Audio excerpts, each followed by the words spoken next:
Assalamualaikum warahmatullahi wabarakatuh. Selamat siang pemirsa TVRI Jambi dimanapun Anda berada, dan senang sekali rasanya saya Doni Yusra dapat kembali hadir menyapa Anda dalam program Rumah Demokrasi. Dan saat ini sedang berlangsung perselisihan hasil pemilihan umum di Mahkamah Konstitusi berkaitan dengan hasil pemilihan umum 2024. Dan tentunya beberapa hal yang juga perlu kemudian untuk kita bahas adalah berkaitan bagaimana dengan tindak lanjut terhadap dugaan-dugaan pelanggaran maupun sengketa-sengketa proses yang hari ini sedang berlangsung di pengawas pemilu. Dan untuk masalah tersebut telah hadir bersama kita dua narasumber yang akan berdialog dan juga berdiskusi bersama kita. Yang pertama telah hadir bersama kita pimpinan Bawaslu Kota Jambi, Bapak Azahidin. Assalamualaikum, selamat sore. Waalaikumsalam, Pak Doni. Sehat Bang ya? Alhamdulillah sehat. Baik. Pemirsa, juga telah kami hadirkan ke studio TVRI Jambi pengamat hukum tata negara dari Universitas Jambi, Bapak Dr. Arfai, SHMH. Assalamualaikum, selamat sore Bang Pai. Waalaikumsalam warahmatullahi wabarakatuh. Selamat sehat Bang ya? Alhamdulillah. Baik, pemirsa, selama 60 menit ke depan kita akan berdialog dan berdiskusi berkaitan dengan tindak lanjut pelanggaran pemilu 2024. Baik, kita ke Bawaslu dulu nih tepatnya nih. Bang, mungkin bisa disampaikan nih ke masyarakat berkaitan dengan laporan dan juga temuan yang ada di Bawaslu Kota Jambi hari ini.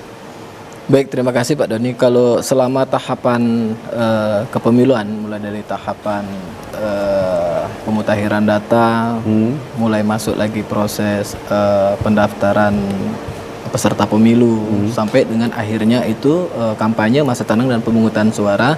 Itu kalau laporan yang masuk kepada Bawaslu Kota Jambi yang itu lebih banyak kepada titik akhir ini, titik klimaksnya. Artinya ketika titik kampanye, pungut hitung dan rekapitulasi. Itu total saat ini Bawaslu Kota Jambi menerima 5 laporan dari masyarakat terkait beberapa pelanggaran yang sebenarnya ini yang sifatnya laporan ya. Artinya masyarakat atau peserta politik atau orang yang punya hak datang ke kantor untuk melakukan beberapa hal yang diragukan, itu ada 5. Tapi kalau untuk proses penanganan pelanggaran hasil temuan, itu sebenarnya ketika masa kampanye ada data pasti nanti saya lengkapi sekitar ada 4 sampai dengan 5 juga penanganan pelanggaran temuan. Tapi kebanyakan di administrasi ya? Pelanggaran administrasi. Sebenarnya ada juga potensi pidana ketika proses kampanye kemarin, tapi ketika itu hasil penelusuran, hasil temuan, kita langsung tindak lanjuti dengan proses Gakumdu. Itu memang tidak mempunyai atau tidak mencukupi syarat formil dan material untuk ditetapkan sebagai pidana. Jadi akhirnya diputuskan dalam pleno di 3 lembaga itu bahwasanya tidak memenuhi unsur, sehingga ini masuk ke ranah administrasi. Baik. Untuk khusus laporan ya Bang, khusus laporan dan temuan, semua sudah rekomendasi? Kalau 5 sudah, artinya 2 sudah kita rekomendasikan kepada KPU Kota Jambi terkait rekomendasi pelanggaran etik lembaga badan ad hoc. Jadi 2 itu salah satunya di Alam Barajo dan juga di Kecamatan Jambi Timur, Kelurahan Rajawali. Jadi di situ pelapor mendalilkan bahwasanya ada pemilih yang tidak mempunyai hak pilih tapi menggunakan hak pilihnya. Tapi karena ini sudah lewat masa waktu tindak lanjut PSU 10 hari setelah pemungutan suara, Bang Doni, sehingga kita proses secara administrasi dan etiknya. Jadi proses etiknya kita rekomendasikan kepada KPU yang intinya kita untuk tidak menggunakan lagi perangkat ad hoc tersebut untuk digunakan kembali sebagai penyelenggara pemilu. Baik. Menanggapi hal tersebut Bang Pai, sebenarnya kalau kita lihat sebenarnya tren pelanggaran pemilu, kalau kita bicara 2 hal dulu Bang. Bicara tren laporan sebenarnya kita lihat tidak semakin banyak gitu. Menurun sekali. Kalau kita ingat di film istilahnya kita starting di 2014 misalnya, itu bisa sampai puluhan gitu ya. Satu itu misalnya, sebenarnya ada persoalan apa di sana. Terus yang kedua adalah berkaitan dengan kemudian tren pelanggaran gitu ya. Tren pelanggaran kemudian contoh tadi terjadi juga ini, kebanyakan misalnya banyak laporan-laporan kemudian dilakukan tidak pada timingnya, misalnya ya berkaitan dengan daftar pemilih misalnya, kebanyakan dipersoalkan pasca penghitung, ternyata ada yang persoalan daftar pemilih, kan sering juga seperti itu. Sebenarnya apa persoalan yang bisa Anda tangkap di sana Bang Pai? Iya, terima kasih Pak Doni. Saya menanggapi ada 3 hal ya, yang jedanya ini hal pokok menurut saya. Bahwa yang pertama, ketika kita bicara tentang apakah orang mau melaporkan suatu perkara gitu ya, itu selalu ada kata kuncinya adalah tingkat kepahaman orang, tingkat kepengetahuan orang terkait dengan apa yang mau dia laporkan. Nah ini kan kata kuncinya intensnya dalam sosialisasi kepada masyarakat. Nah artinya ketika itu menjadi pertanyaannya orang laporan itu sedikit misalnya, maka muncul pertanyaan apakah karena masyarakat kurang paham atau pemilu kita sudah berhasil gitu ya, sudah atau pemilu kita sudah berhasil.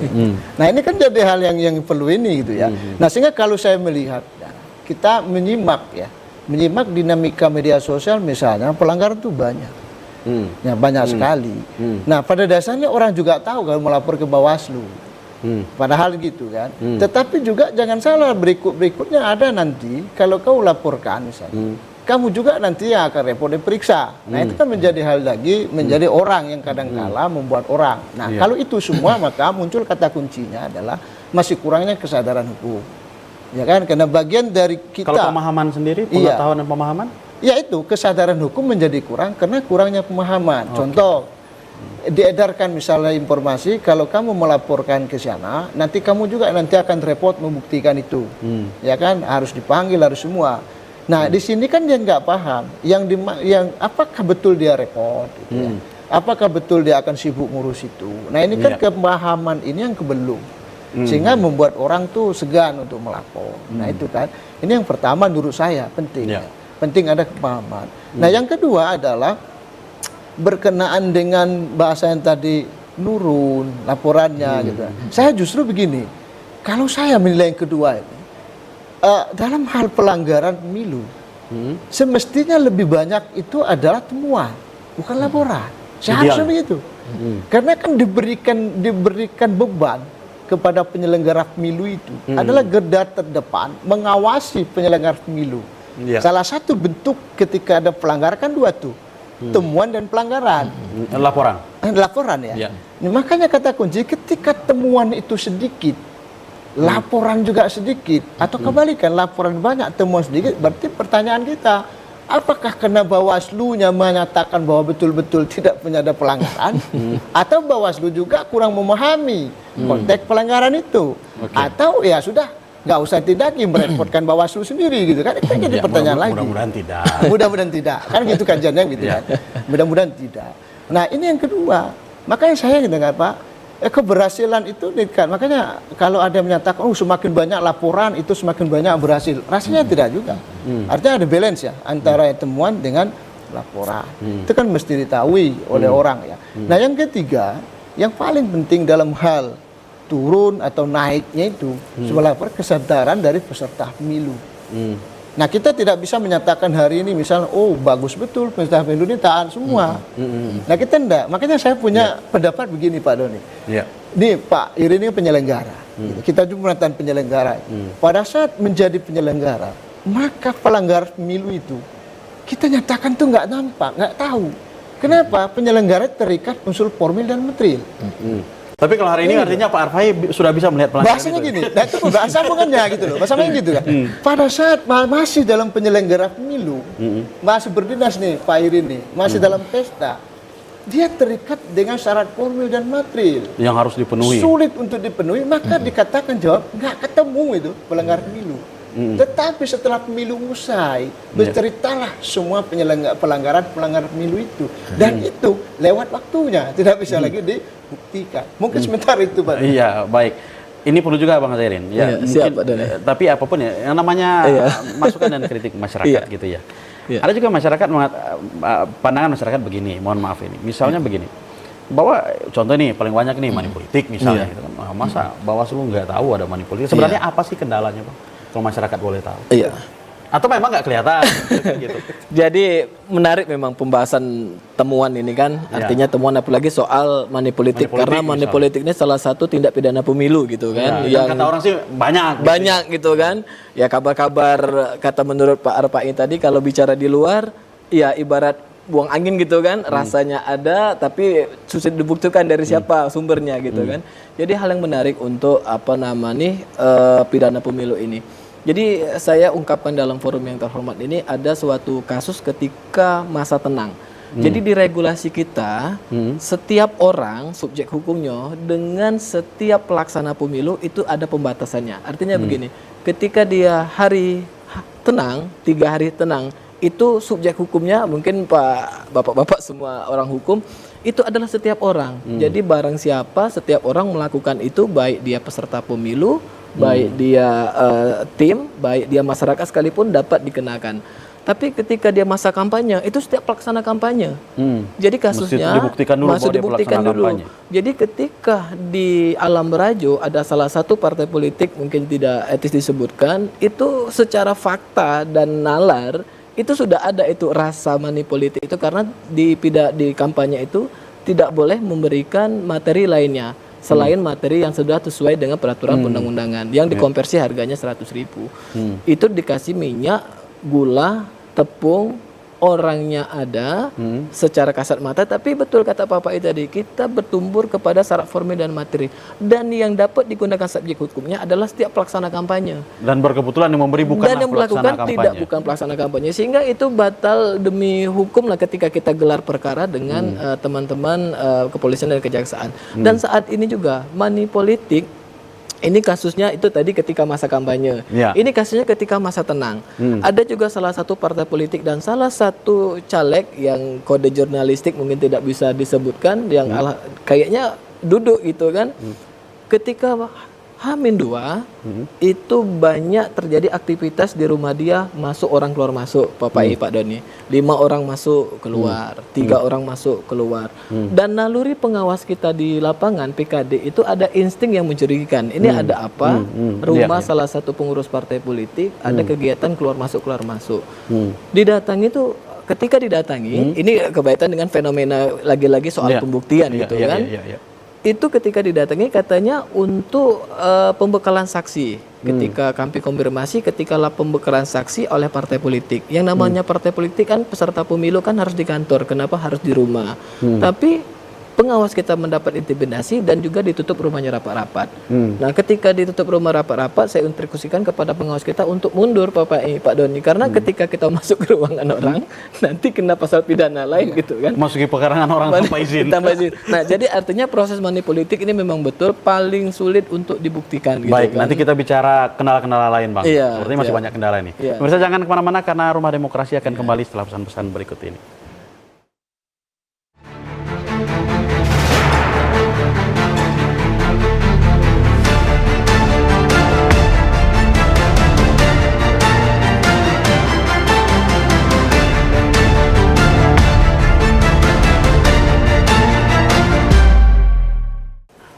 Baik, terima kasih pemirsa, masih bersama kami dalam program Rumah Demokrasi dan kita masih membahas berkaitan tindak lanjut penanganan pelanggaran pemilu. Baik, sebelum ke Bang Pai, masih nyangkut dikit Bang.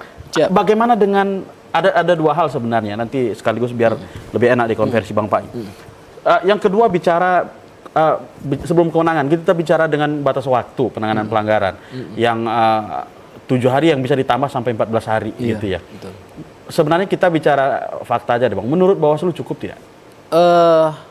Waktu, karena kita tidak bisa mengkomplain katakanlah syarat dan ketentuan atau syarat undang-undang, ketika rapat artinya menjadi kendala tidak? Sangat menjadi kendala, apalagi proses pidana pemilu. Jadi waktu rakor dengan Gakumdu, dengan pihak kepolisian, dengan pihak kejaksaan, saya sudah sampaikan, artinya proses pembuktian pidana ini kan dapat melalui in absentia gitu kan. Tapi apakah bisa dilakukan hukum progresif dalam hal pembuktian pidana pemilu ini tersebut? Karena waktunya sangat sempit sekali. Jadi logikanya seperti ini. Misalnya seorang sudah terlapor, sudah syarat formil dan material, diperiksa, sudah ditentukan pidana, terus yang bersangkutan menghilang selama 7 hari. Terus 8 hari ke-8 atau hari ke-9 dia datang lagi gitu kan. Nah, ini prosesnya bagaimana itu kan tentu menjadi kendala.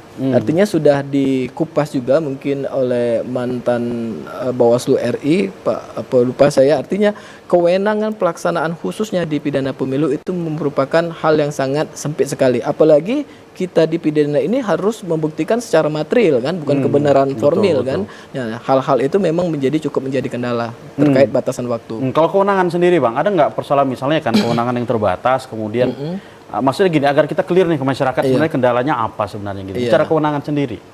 Secara kewenangan artinya kalau untuk proses administrasi pelanggaran pemilu itu Bawaslu berhak untuk melakukan temuan, kajian serta sampai dengan putusan. Dan putusan itu ketika menyangkut kepada KPU selaku pelaksana teknis itu ada sifatnya final dan mengikat untuk administrasi dan wajib untuk ditindaklanjuti dalam hal putusan administrasi atau itu menyangkut sengketa proses. Ya. Itu masalah kewenangan. Tapi kalau misalnya masalah Bicara upaya paksa, misalnya kewenangan upaya paksa tidak ada. Saat Abang bilang tadi, kemudian dia tidak datang, menghilang sebagainya, dan Bawaslu tidak punya upaya paksa. Misalnya. itu untuk pidana. Untuk pidana. Untuk misalnya. pidana. Ada tidak Iya. menjadi persoalan juga. Kalau gitu sudah kita tentukan itu pidana, itu untuk melakukan saksi segala macam pemanggilan adalah ranah kepolisian. Jadi untuk kita menentukan pidana itu adalah ketika pleno di di tiga kelembaga tadi, Ya. jaksa, polisi, kita menentukan itu pidana, sudah diregister, kita tetapkan, kemudian polisi untuk melakukan tindak lanjutnya. Artinya dalam proses penanganan perkara pidana belum ada persoalan kewenangan yang signifikan. Ya belum ada, karena kewenangan pemanggilan, upaya paksa itu dapat dilakukan oleh pihak kepolisian. Baik. Menanggapi kendala-kendala itu Bang Pai mungkin? Ya, saya berpikir begini, memang keberadaan Bawaslu ini dalam konteks dia menyelesaikan persoalan hukum ya, Ya. maka itu kan kata kuncinya adalah lex specialis. Karena memang ketika lex specialis berarti dia mempunyai kekhususan sendiri. Ya. Jadi dia berbeda dengan penyelesaian persoalan hukum yang lain. Dalam skup objeknya, Ya. yaitu ada pemilu, dalam skup waktu, timingnya karena terikat dengan tahapan. Nah, dan dalam skup hal-hal yang lain, ya, punya kaitan dengan kelembagaan yang lain. Karena dia kan punya lokalitas sendiri gitu. Nah, kalau menurut saya dia dibagi dua. Kalau dalam konteks di luar pidana, itu rasanya Bawaslu tidak punya problem di situ. Karena di sini misalnya sengketa administratif itu kan selesai kan, diselesaikan sendiri gitu. Nah, tinggal lagi artinya adalah kekuatan putusan itu yang menjadi dorongan kuat untuk KPU menyelenggarakan itu, karena KPU menyelesaikan. Iya. Nah, yang menjadi persoalan adalah ketika berkaitan dengan pidana. Nah, ini kan menjadi satu adalah dia tidak bekerja sendiri Bawaslu. Ada lembaga lain yang nama Sentra Gakumdu ya. Yang menentukan kemudian lebih lanjut perkara tersebut. Iya, jadi Bawaslu itu lebih kepada konteks adalah bagaimana mengklarifikasi, mengkaji, kemudian dinaikkan bersama Sentra Gakumdu, menentukan apakah ini ada pidana atau tidak. Dan itu pun terikat dengan waktu. Iya, terikat waktu. Nah, ini kan jadi soal. Nah, kemudian yang kedua adalah baru kalau sudah tetapkan pidana, serahkan ke polisi. Nah, polisi betul dia bisa menggunakan kewenangan polisi, tapi terikat dengan waktu lagi. Iya. Sebab Karena dia bahasanya juga adalah spesialis. 5 hari sebelum ditetapkan KPU kalau yang punya kaitan dengan hasil. hasil kan, Iya. itu kan harus selesai. Nah, kan ini yang menjadi, maka saya katakan Apalagi pembuktiannya rumit misalnya rumit, seperti itu. gitu loh. Selain pembuktian, anggaplah misalnya gaya seperti money politik yang begitu rumit membuktikan, kemudian juga proses waktu yang buru-buru dan sebagainya. Nah, ini membuat menurut saya ya, ini perlu harus pembenahan sebenarnya. Kalau memang posisi lex spesialis ini dalam konteks tujuan tercapai dalam hal penegakan hukumnya. Nah, ini kan jangan sampai ada bahasa yang gini lah. Ya sudah, kamu dilaporkan gitu ya. Iya. Sudahlah, tunggu aja lah lewat waktunya. Udah lewat 7 hari, ya udah muncullah 7 hari. Kamu ngilang aja 7 hari. Nggak bisa ngapa-ngapa. Nah, pada posisi itu kita nggak bisa, Bawaslu nggak bisa ngapa-ngapa. Sentra Gakumdu juga nggak bisa ngapa-ngapa. Kecuali diperkenankan untuk in absentia tadi. Nah, kecuali diperkenan in absentia, kan gitu. Artinya mesti adalah ke depan kalau memang lembaga ini ya, bahasa saya itu jangan setiap pemilu ada persoalan pemilu gitu ya. Kemudian dibebankan ke penyelenggara pemilu Bawaslu, tapi Bawaslu juga hanya cerita saja, kami nggak bisa menyelesaikan itu, gitu kan gitu. Masa 2029 akan muncul seperti itu lagi? Artinya kan perlu ada penguatan kelembagaan. Nah, itu dia Kan pertanyaannya. Lalu kemudian apa sebenarnya sebaiknya? Kalau di saat kita, artinya kalau kita lihat dari sini memang ada beberapa kendala yang kemudian berpengaruh, ya bukan berpengaruh lah ya. Artinya berdampak terhadap sebenarnya sejauh mana efektivitas penegakan hukum pemilu. Kemudian sebenarnya apa harus dilakukan? Ya, saya beranjak kepada ini ya, apa sih peran pentingnya Bawaslu ini hadir? Kan mulai dari sana. Nah, kalau kita kembali kepada teori belahirnya suatu lembaga negara, bahwa lembaga negara itu lahir karena ingin menjalankan, ya, diperintahkan untuk menjalankan fungsi negara. Kenapa? 2 sebab. Satu sebab karena lembaga lain belum ada menyelenggarakan fungsi. Atau yang kedua, lembaga lain itu tidak mampu menyelenggarakan fungsi itu. Ya. Nah, maka itu lahir. Nah, kalau kita lihat kelahiran Bawaslu itu, karena kalau hanya diserahkan ke KPU menyelenggarakan urusan pemilu, taruhlah bisalah dibikin divisi penyelenggaranya, dibikin divisi pengawasnya misalnya kan, Di KPU divisi mungkin bentuklah orang-orang hukum di sana, penegakan hukum, nanti selesaikan ke jaksaan polisi, itu kan satu badan, dia tidak akan bisa. Nah, oleh karena itu kategori itu lahirlah Bawaslu. Nah, sekarang ketika Bawaslu akhir ini, udah lama ini kan, maka kata kunci, kita melihat apakah tingkat keberhasilan dia menjalankan fungsi negara sudah sampai atau belum. Nah, kata kunci fungsi negara yang ada di Bawaslu adalah kembali di dalam Undang-Undang Dasar. Kedaulatan berada di tangan rakyat. Kerjaannya menjaga kedaulatan itu. Apakah kedaulatan itu dijalankan dengan baik dalam proses asas pemilu, prinsip pemilu. Nah, pekerjaan Bawaslu itu. Kalau sepanjang pemilu itu terus terjadi maka muncul pertanyaan Bawaslu-nya apa jalankan fungsi apa enggak. Nah, ketika dia tidak jalankan fungsi, dikembalikan KPU pasti nggak bisa, gitu ya. Maka perlu ada penguatan. Apa yang perlu dikuat? Saya punya pendapat. Pertama, kewenangannya itu harus diperkuat. Ya, khususnya adalah berkenaan dengan menjaga kedaulatan tadi. Nah, tidak bisa tercoreng bahasa dengan tindak pidana pemilu, dia punya kaitan misalnya dengan suara misalnya kan, Bawaslu ya nggak bisa ngapa-ngapa karena terikat dengan pemilihan matil. Nah, terikat dengan waktu, itu kan tidak terwujud. Artinya tujuan dia menjaga kedaulatan rakyat kita kan tidak terwujud jadinya. Itu mesti ditingkatkan. Yang kedua, saya berpikir perlulah ke depan meletakkan Bawaslu itu kepada sumber daya manusia yang betul-betul punya track record sesuai dengan penanganan pelanggaran sebagaimana halnya kalau misalnya lihat adalah komisioner KPK. KPK itu mau jadi KPK misalnya ada ahlinya ya, ada ahli hukum, ahli akuntan ini kan, sehingga dia bisa fokus itu. Artinya ada penguatan secara kelembagaan. Penguatan secara kelembagaan, penguatan secara SDM, dan jangan salah, perlu ada penguatan adalah lintas lembaga. Maksudnya? Ya misalnya antara KPU, Bawaslu, kemudian bukan KPU, Bawaslu dengan polisian, dengan jaksaan. Itu kan mesti ada sangat solid dalam hal membedah ini. Ya kan? Contoh tadi, kita nggak punya manggil orang, ya, nggak ada in absentia. Ini pernah nggak dibahas bersama bertiga ini? Jangan dibebankan ke Bawaslu yang bahas itu gitu loh. Jadi lembaga ini juga harus terlibat membedah dari kewenangan Bawaslu dalam konteks bagaimana mengamankan kedaulatan rakyat itu dalam konteks penyelenggara pemilu. Baik. Berkaitan dengan eksistensi sentra Gakumdu nanti saya mau bahas juga, Bang. Nah, baik, saya ke Bang Zahiri nih, Bang. Salah satu juga yang perlu masyarakat ingin tahu nih hari ini berkaitan dengan sengketa yang administrasi yang sekarang yang ada tidak sengketa proses administrasi di Bawaslu Kota Jambi? Kalau sengketa administrasi di di Bawaslu Kota Jambi tidak ada, tapi baru-baru ini kami menjadi pihak pemberi keterangan untuk sebagai salah satu dari pelapor di Bawaslu Provinsi. Jadi salah satu partai politik yang hasil rekapitulasi tingkat provinsi kemarin mengadukan ke Bawaslu Provinsi dan teradunya adalah KPU Kota Jambi. Di situ materialnya atau kasusnya itu ketidakkonsistensian pengguna hak pilih DPK di setiap lembaga pemilihan. Jadi kami hadir situ sebagai pihak pemberi keterangan. Kalau yang sidang administrasi berdasarkan Perbawaslu 7 tahun 2022 yang kita proses itu tidak ada untuk di Bawaslu Kota Jambi. Baik. Sebelum bicara, sebenarnya ada satu sih, Bang, mengenai PHPU, tapi nanti kita bahas. Tapi ada juga kemudian masih menggantung di masyarakat dan juga di beberapa dialog kita belakangan ini, Bang, sebenarnya juga. Ada juga, ini kan saya belum tahu nih apakah Kota Jambi termasuk suatu lokus yang kemudian menjadi lokus untuk gugatan PHPU untuk pileg atau pilpres gitu ya, saya belum tahu. Tapi berkaitan dengan ini, Bang, ada kemudian pandangan masyarakat begini,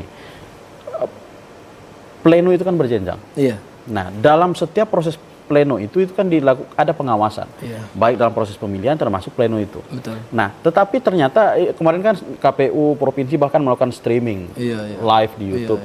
Yang bisa diakses semua orang. Ternyata kebanyakan masalah-masalah itu masalah yang sudah muncul di bawah gitu. Nah, bisa nggak dikelirkan ke masyarakat apa sebenarnya penyebabnya? Seolah-olah masyarakat memandang, ini nggak selesai nih gitu. Yang pertama itu adalah proses saksi, mohon izin dengan tidak mengurangi rasa hormat. Semakin tinggi tingkatan pleno, tentu saksinya mungkin semakin banyak sumber dan semakin banyak kapasitasnya gitu kan artinya. Jadi walaupun di PKPU 5 tentang rekapitulasi, kalau nggak salah itu PKPU 5 disebutkan bahwasanya rekapitulasi hasil perolehan suara setiap tingkatan itu para saksi, panwas kecamatan, karena proses rekap pertama kali di tingkat kecamatan gitu kan, berhak melakukan penyandingan data, berhak melakukan penyandingan data. Dan ketika ada data yang harus disandingkan dengan dokumen D hasil di kecamatan itu atau plano itu dikonversi, bukan dikonversi artinya diuji bersama-sama, dan ketika tidak sesuai dia baru turun satu tingkat ke C plano. Ketika di C plano misalnya ada ketidaksesuaian antara pengguna hak pilih dengan surat suara yang digunakan, dia akan turun satu tingkat pada paling dasar, yaitu adalah penghitungan surat suara. Nah, di Kecamatan Alam Baraju kemarin yang banyak dilakukan penghitungan surat suara.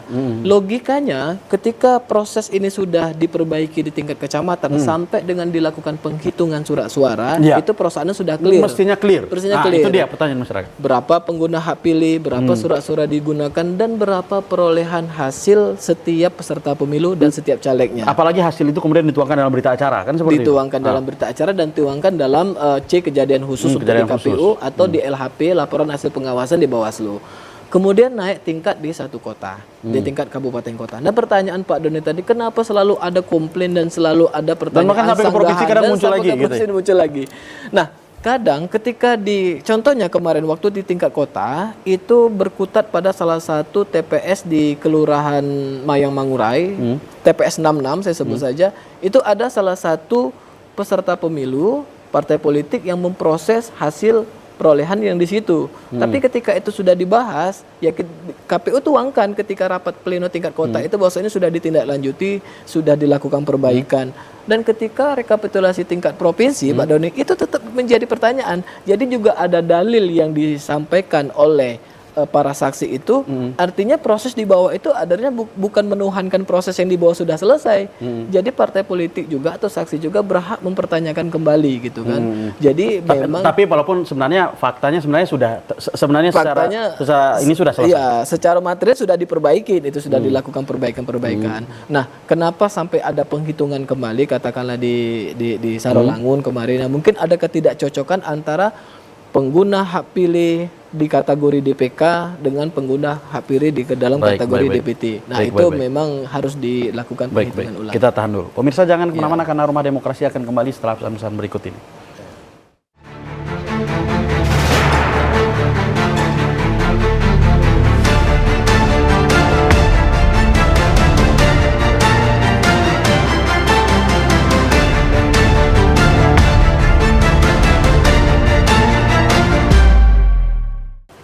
Baik, terima kasih pemirsa masih bersama kami dalam program Rumah Demokrasi, dan seperti biasa pada sesi ketiga ini kami mengundang Anda untuk berpartisipasi bersama kami melalui line telepon 66385, dan bagi Anda yang berada di luar kota Jambi dapat menggunakan kode area 074166385. Baik, saya ke Bang Pai. Tadi sempat terpotong kita tadi Bang berkaitan dengan eksistensi sentra Gakumdu. Nah, ada juga pandangan para akademisi begini Bang, bahwa lembaga penyelenggara pemilu itu kan salah satu prinsipnya, asasnya itu kan adalah asas kemandirian gitu. Dia mandiri gitu.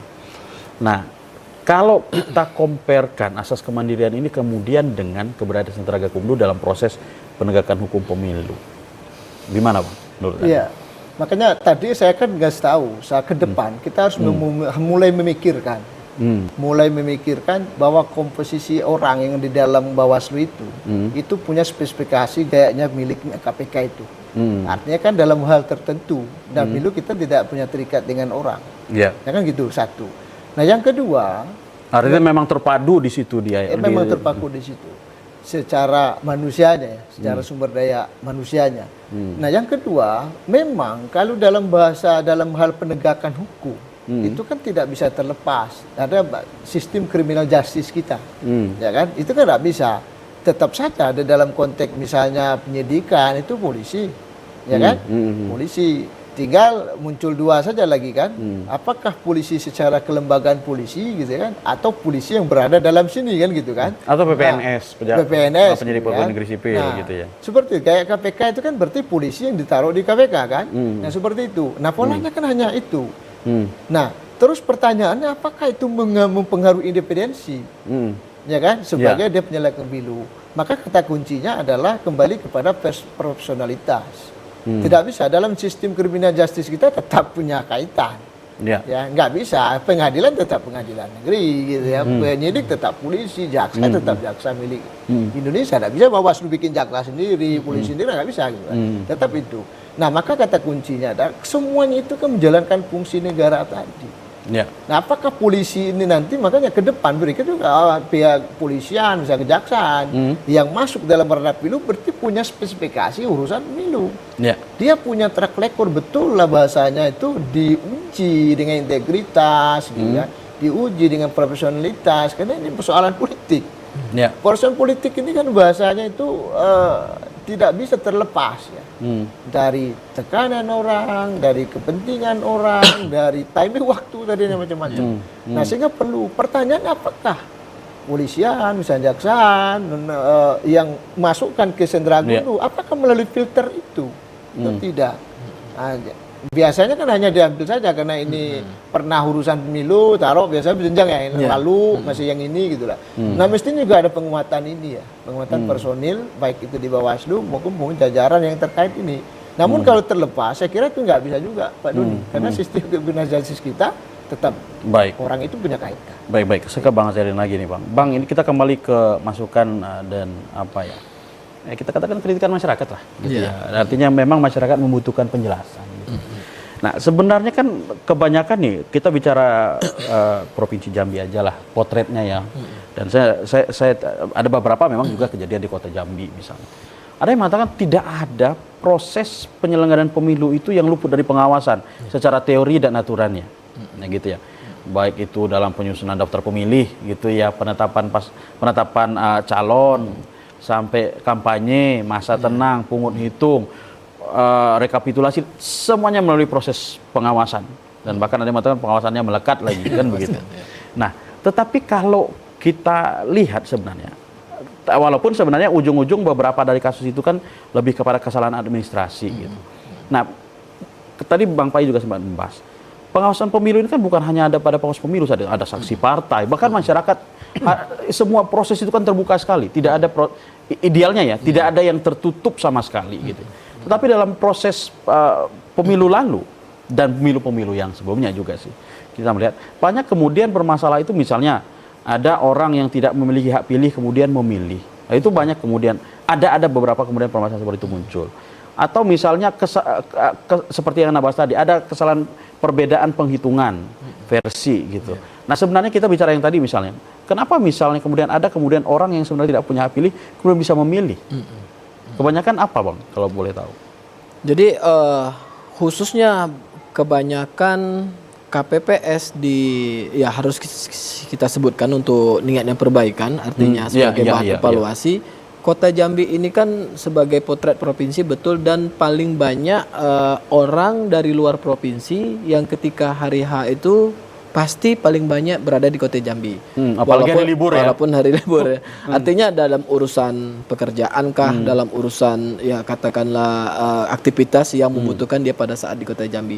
Dan itu presentasinya mungkin lebih banyak berkali lipat daripada teman-teman apa yang di kabupaten kota. Ya, betul. Nah, itulah yang memunculkan proses kesalahan dalam penggunaan kategori hak pilih tadi. Jadi ilustrasinya di TPS. Apakah ketidaktahuan? Iya, ketidaktahuan KPPS sendiri. Ketidaktahuan secara keseluruhan petugas penyelenggara pemilu yang ada di TPS. Oke. Jadi bukan hanya di KPPS, tapi mungkin juga pengawas TPS-nya juga, gitu kan. Jadi sebagai bahan perbaikan ke depan. Termasuk mungkin saksi yang ada juga tidak memahami. Jadi artinya ada hal yang sedikit unik Pak Doni. Ilustrasinya dikatakan di Telanepura lah, di salah satu salah satu TPS di Kecamatan Aur Kenali lah gitu. Jadi orang luar yang tidak masuk dalam DPT Kota Jambi dan berKTP kan keluar, ketika dia ada urusan pekerjaan di Kota Jambi pada hari itu diberikan hak pilihnya. diberikan hak pilihnya, ya KPPS, pemahaman KPPS Pak Pai, ya karena ini presiden dan orang luar, ya dikasihlah. Ya kan dia orang luar, padahal dia milih presiden, dia nggak milih legislatif, katanya gitu ya. dan dimasukkan dalam kategori DPK. DPK itulah daftar pemilih khusus, yang arti secara harfiah DPK itu adalah seseorang yang berKTP di alamat setempat tapi tidak masuk dalam DPT, menggunanya jam 12 siang dapat 5 surat suara. Tetapi pemahaman KPPS itu adalah pemilih yang berKTP luar sehingga hanya dikasih presiden. Nah, di situ ketika tercium oleh pengawas TPS dan dilaporkan langsung kepada saya ketika hari H itu masuk kategori PSU karena masuk unsurnya di dalam pasal 271, 272 di Undang-Undang 7 itu jelas seorang yang tidak menggunakan hak pilih tetapi menggunakan hak pilih itu harus diulang proses pembelian suaranya. Dan ketika itu sebenarnya ada di beberapa tempat yang tidak kita terdeteksi ketika hari H. Nah, ketika yang terdeteksi itulah makanya di Kota Jambi terdapat 4 TPS yang dilakukan PSU yang case-nya sama, seseorang tidak punya hak pilih tetapi menggunakan pilih. Ada juga di salah satu kecamatan di Alam Berajo, salah satu TPS-nya suami istri, suaminya orang Kota Jambi dan istrinya orang Sarolangun, masih berKTP Sarolangun. Oleh karena pemahaman petugas penyelenggara pemilu di tingkat TPS kurang maksimal, ya kalau suaminya milih, istrinya milih juga. Tetapi ketika dicati adalah KTP Sarolangun. Akhirnya kita putuskan untuk PSU juga. Nah, hal-hal teknis inilah yang katakanlah ketika tercium oleh partai politik, saksi yang katakanlah ini masuk unsur untuk dilakukan PSU, makanya untuk mengantisipasi itu dan juga sesuai peraturan perundang-undangan kita rekomendasikan kepada KPU untuk dilakukan pemungutan suara. Boleh sedikit terbuka nggak Bang Musir gini? Iya. Ada dugaan masyarakat, apa jangan-jangan memang sebenarnya mohon maaf kalau salah. Siap. Kalau banyak kemudian masyarakat kadang memandang sebenarnya yang paling menentukan penyelenggaraan itu sebenarnya ada di TPS itu. Karena mereka yang menyelenggarakan di awalnya gitu. Sebenarnya kan apa yang kemudian didapat oleh kecamatan dan kabupaten bahkan provinsi dan bahkan nasional itu kan proses-proses yang terjadi di TPS misalnya. Iya, betul. Saya tidak tahu, boleh juga diklarifikasi atau di apa. Atau memang mereka ini vital sekali, tapi memang proses edukasi, pelatihan, pembimbingan teknis dan sebagainya mereka sangat terbatas. Dengan waktu juga kita lihat waktu rekrutmennya sangat mepet dengan hari H. Iya. Jadi kalau pembentukan KPPS untuk di KPU dan pembentukan pengawas TPS itu lebih dulu, kalau tidak salah mohon koreksi, itu kalau tidak salah seminggu atau 10 hari lebih didahulukan oleh pengawas TPS. Karena apa? Pengawas TPS lebih dulu untuk mengidentifikasi pembentukan TPS, mengidentifikasi pra pemungutan suara. Nah, artinya ketika ada beberapa hal terjadi di lapangan ketika hal pemungutan suara itu, memang hal-hal teknis seidealnya adalah itu diselesaikan di tingkat kecamatan sebagai filter pertama. Jadi apapun itu Pak Doni, misalnya ada kekeliruan pencatatan penghitungan, dibuka planonya, dibuka dokumen di hasilnya, dikoreksi sama-sama. Ketika misalnya masih ada kekeliruan, ketidaksamaan antara C hasil antara saksi dengan C hasil KPU katakanlah seperti itu, turunlah satu tingkat di pleno di kertas plano seperti yang saya jelaskan awal. Kalau tidak sesuai lagi, ya, nah memang ketika dibuka surat suara itu terjadi ketidaksesuaian, dan ketika terjadi ketidaksesuaian itulah sama-sama diperbaiki. Memang proses tahapan berjenjang ini sebenarnya sudah sedemikian rupa dan cukup canggih menurut saya, sudah disusun sedemikian rupa oleh katakanlah KPU sebagai pelaksana teknis sebagai rekap berjenjang yang dapat diakses oleh publik. Jadi memang secara normalnya itu harusnya tidak menjadi persoalan lagi. Memang beberapa hal-hal kesalahan-kesalahan teknis itu masih ada dan juga tetap menjadi protes-protes atau gugatan-gugatan dari peserta pemilu. Baik, saya ke Bang Pak ini. Kita dalam konteks ini kan terbuka Bang ya. Kalau menurut Anda ini, kalau bicara tentang kita tidak bicara pengawas saja, artinya penyelenggara pemilu ad hoc kita, gitu ya. Dengan masa kerja yang di beberapa penyelenggara ad hoc itu sangat terbatas, saya nggak tahu kalau kesejahteraan seperti apa ya. Tentu ini bicarain juga Bang, kesiapan sumber daya manusia dengan jumlah ya mungkin bimbingan teknis yang juga tidak banyak, terbatas begitu ya. Harus memang menghadapi masalah real di lapangan. Bagaimana kemudian Anda menanggapi ini, Pak? Ya, saya rasa begini, ke depan ya, kita yang lalu kan sudah ya. Ya. Yang perlu dibenahi secara kuat dalam tataran teknis, itu adalah petugas yang di bawah itu, khususnya KPPS. Nah, kita lihat kemarin, itu dibentuk KPPS, kemudian sepertinya durasi untuk pembekalan itu sedikit sekali. Ya, sedikit sekali. Kebetulan juga saya tetangga ada yang KPPS, saya tanya, sudah pelatihan? Sudah, berapa? Cuma sekali gitu. Nah, bayangkan. Nah, yang mengakomodir itu, semua teknis pemilu, begitu ya. Yang kedua, yang paling penting sebenarnya adalah selain tahu teknis, dia mesti tahu sosiologis masyarakat. Walaupun orang situ yang dijadikan KPPS, dia mesti tahu kontekstual sosiologis masyarakat itu. Yang tadi seperti lalu lalang, ada orang yang sudah nikah dengan orang sini, tapi yang satunya masih ini. Makanya mesti balance data sama PRT nih. Tapi sayang juga kadang-kala orang nggak lapor itu juga, Pak ya. Itu jadi soal. Maka penguatan itu penting, Pak Doni.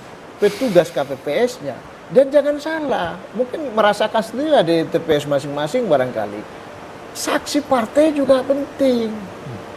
Ya.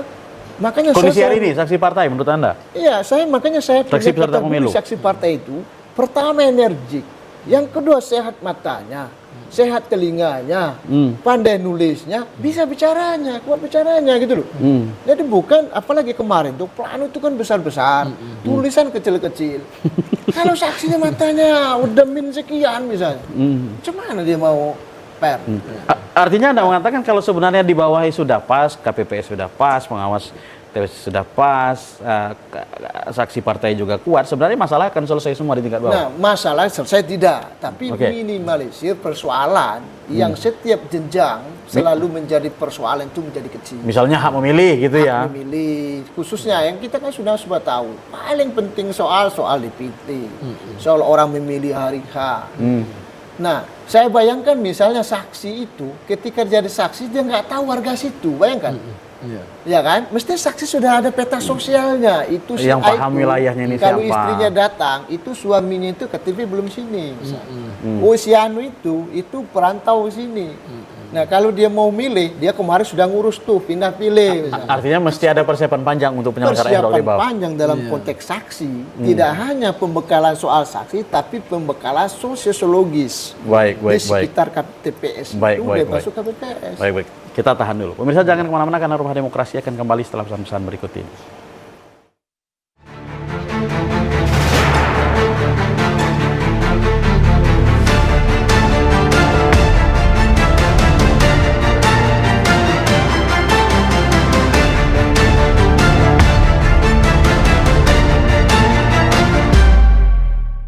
Baik, terima kasih pemirsa masih bersama kami dalam program Rumah Demokrasi dan kita telah sampai di penghujung acara kita pada hari ini. Dan Pak Arfai, penutup acara kita hari ini, apa yang ingin disampaikan?